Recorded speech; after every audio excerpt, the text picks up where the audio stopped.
আসল কি ভগবান ভোগ গ্রহণ করেন?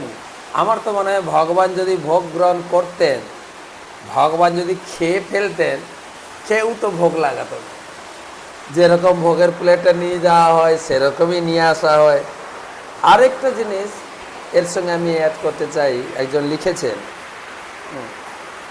তিনি গোবিন্দ কীর্তি দাস, তিনি লিখেছেন যে ভগবান তো গীতায় বলেছেন আমি পাতা ফল ফুল জল খাই, রান্নার কথা তো লেখা নেই। কী সব এসব কী শুরু করেছেন আপনারা?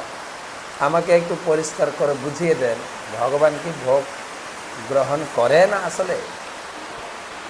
সুন্দর প্রশ্ন। কি নাম যেন? গোবিন্দ কীর্তি দাস। গোবিন্দ কীর্তি দাস প্রভুকে।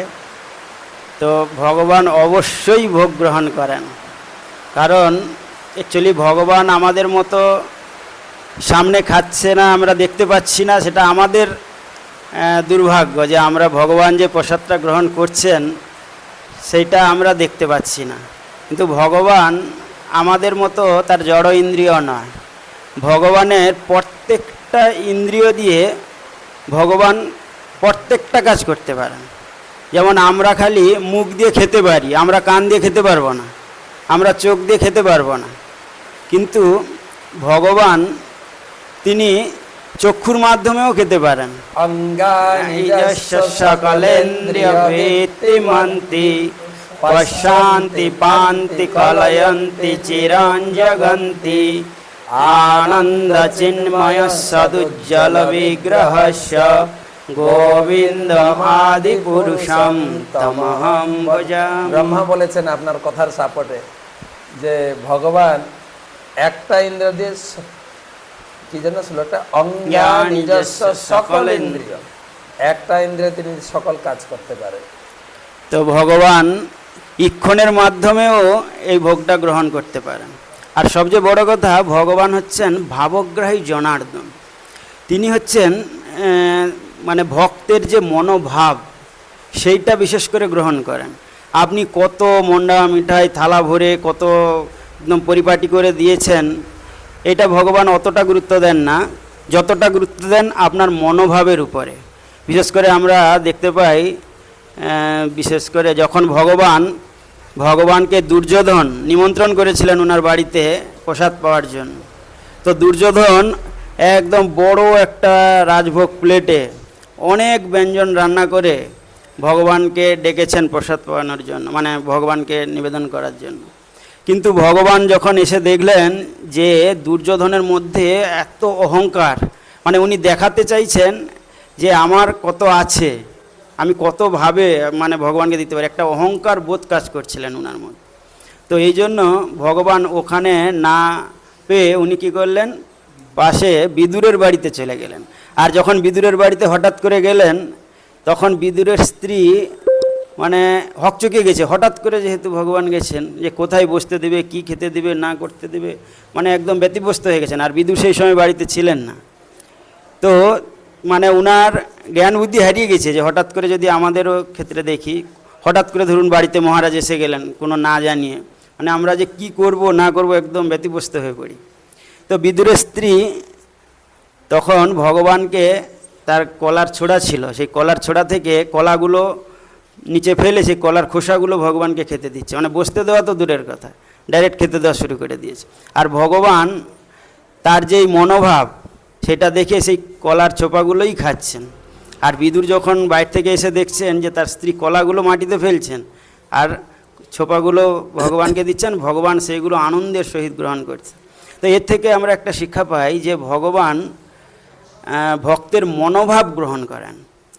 তো যদিও ভগবানকে আমাদের উচিত ভালো মন্দ যতটা সম্ভব আমাদের সামর্থ্য অনুযায়ী ভগবানকে নিবেদন করার, কিন্তু সবচেয়ে ভালো হয় আমার পরিস্থিতি অনুযায়ী আমি যদি শুদ্ধ মনে এবং ভগবানের প্রীতিবিধানের জন্য আমরা যদি এই ভোগটা অর্পণ করি, ভগবান নিশ্চয়ই গ্রহণ করবেন, অবশ্যই ভগবান গ্রহণ করবেন, কোনো সন্দেহ নেই। দুটো জিনিস আপনি বললেন যে ভগবান যে গ্রহণ করছেন আমাদের এই জড় চক্ষুতে দেখতে পাই না, কিন্তু চৈতন্য চরিতামৃতে বর্ণনা আছে, বলবেন?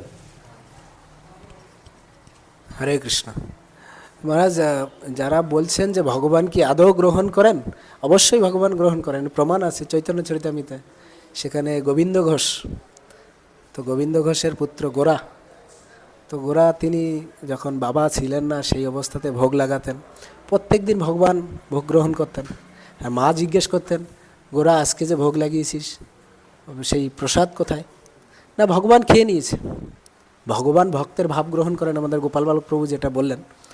তো তিনি সেই ছোট্ট বাচ্চা, তিনি ভাবতেন আমার বাবা যখন ভোগ লাগান প্রতিদিন ভগবান খেতেন, তো আমি ভোগ লাগাবো, ভগবান খাবেন না কেন? তিনি কখনো একদিন ভগবান আসছেন না, তিনি বলছেন যদি তুমি না আসো আমি কিন্তু তোমাকে পিটাবো লাঠি দিয়ে, তোমাকে খেতেই হবে। আসলে গৌরার বিশ্বাস ছিল যে ভগবান বাবার হাতে খান, আমার হাতে কেন খাবে না?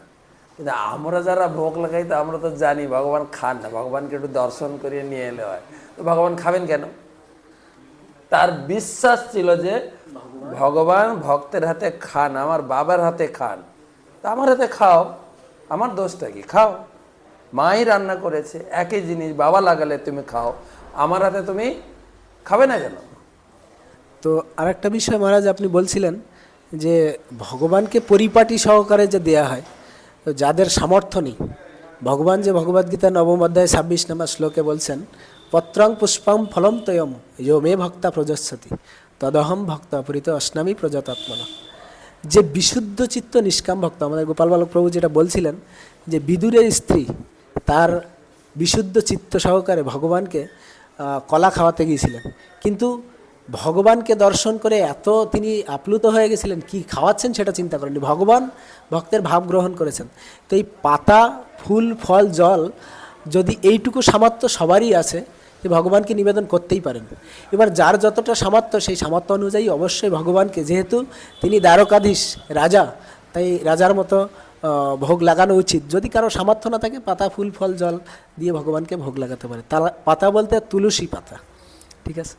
হরে কৃষ্ণ। তো বলা হয়েছে যে শ্লোকটা আপনি বললেন বজহৃদয় প্রভু, দুটো জিনিস, ভগবদ্গীতার নবম অধ্যায় 26 নম্বর শ্লোক, পত্রং পুষ্পং ফলং তয়ম জমে ভক্তিয়া, পাতা ফুল না, ভক্তিয়া, যে ভক্তি সহকারে আমাকে দেবে, হ্যাঁ, যে যতটা ভক্তি সহকারে আমাকে দেবে ততটা যত্ন সহকারে, প্রযতাত্মনা লাস্ট শব্দ, ততটাই যত্ন সহকারে আমি গ্রহণ করব। দেখেন, আপনি যতটুকু দেবেন ততটুকুই ভক্তি সহকারে দেন এবং ভগবান যত্ন সহকারে গ্রহণ করবেন। ভগবান পাতা ফল মূল কিছুই খান না, খান ভক্তের ভক্তি, এবং সেটা তিনি যত্ন সহকারে গ্রহণ করেন। তাই বজহৃদয় আরেকটা ভালো কথা বলেছেন, কিন্তু তার মানে আপনার সামর্থ্য আছে, আপনি পাতা ফল ফুল ভোগ লাগিয়ে দেবেন, এটাও হবে না। কিন্তু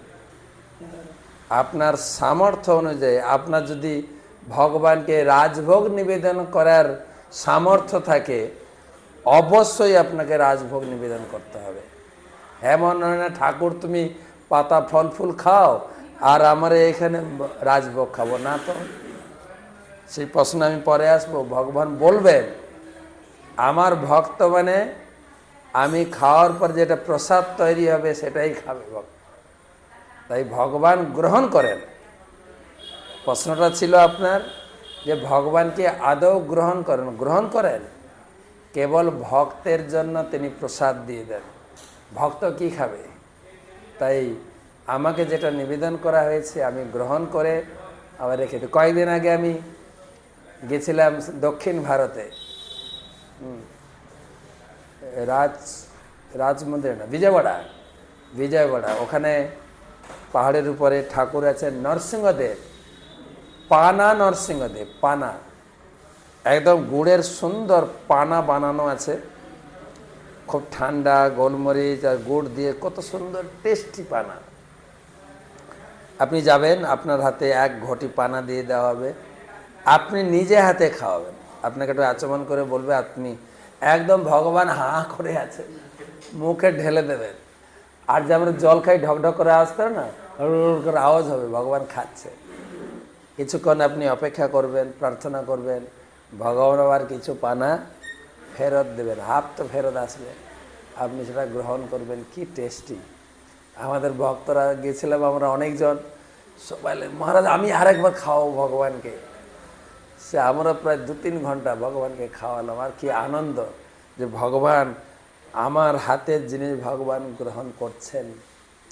তো অবশ্যই শুদ্ধ মনে শুদ্ধ ভাব নিয়ে আর ভগবান গ্রহণ করবেন সেই ভাব নিয়ে আপনাকে ভোগ লাগাতে হবে। হ্যাঁ, এমন নয় যে কিছু কিছু কথায় শুনি আমরা, এই রান্না হয়ে গেছে ভগবানকে একটু দেখিয়ে নিয়ে আয়। এটা আবার কি ভাষা? তাহলে ভগবানকে খেতে দিচ্ছি না, দেখিয়ে নিয়ে আয়। আর এটা খুব খারাপ ভাষা। কিন্তু যখন বাড়িতে মাঠে গাই বাঁধা থাকে, সে রোদ্রে হাঁপাচ্ছে, যা তো গাইটাকে একটু জল দেখিয়ে নেয়, সেরকম আমরা ভগবানকে দেখাচ্ছি নাকি? না তো। ভগবানকে দুটো জিনিস, রান্নার ময়ান হচ্ছে মশলা না, রান্নার ময়ান হচ্ছে ভক্তি ভাব। যে রসময় প্রভু বললেন